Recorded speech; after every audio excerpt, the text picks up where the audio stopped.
Supreme court ने हाल ही में एक महत्वपूर्ण फैसला सुनाया है, जिसमें उसने पीएमएलए मामले को खारिज करने से इनकार कर दिया है, जो कि जेएसडब्ल्यू स्टील और जनार्दन रेड्डी के बीच के खनन घोटाले से जुड़ा हुआ है। यह मामला काफी समय से चर्चा में है और इसके कई पहलू हैं जो हमें समझने की जरूरत है। जनार्दन रेड्डी, जो कि कर्नाटक के एक प्रमुख खनन कारोबारी हैं, पर आरोप है कि उन्होंने अवैध खनन के जरिए करोड़ों रुपए की संपत्ति अर्जित की। इस मामले में जेएसडब्ल्यू स्टील का नाम भी सामने आया है, जो कि एक बड़ी स्टील निर्माता कंपनी है। आरोप है कि कंपनी ने रेड्डी के साथ मिलकर इस घोटाले में भाग लिया।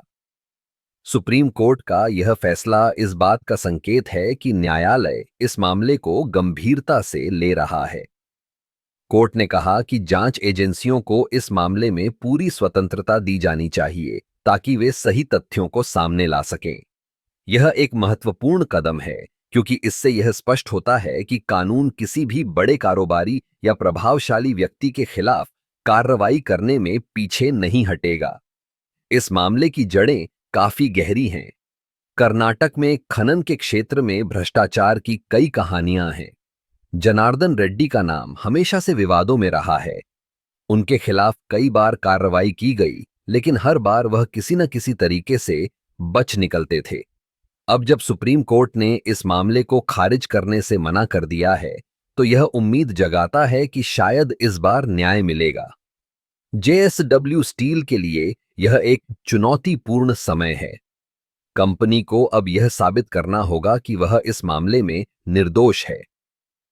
इसके लिए उन्हें अपने सभी दस्तावेज और सबूत पेश करने होंगे। यह मामला न केवल कंपनी की छवि पर असर डालेगा, बल्कि इससे निवेशकों का विश्वास भी प्रभावित हो सकता है। इस पूरे मामले में एक और महत्वपूर्ण पहलू है, समाज में भ्रष्टाचार के खिलाफ बढ़ती जागरूकता। लोग अब ऐसे मामलों पर ध्यान दे रहे हैं और न्याय की मांग कर रहे हैं।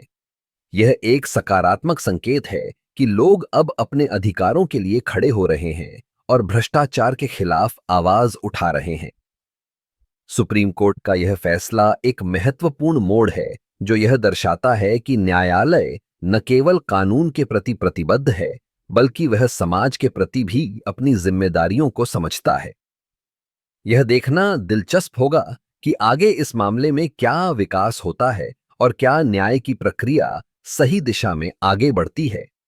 इस मामले से जुड़े सभी पहलुओं पर नजर रखना आवश्यक है, क्योंकि यह न केवल एक कानूनी मामला है, बल्कि यह हमारे समाज में व्याप्त भ्रष्टाचार के खिलाफ एक लड़ाई भी है।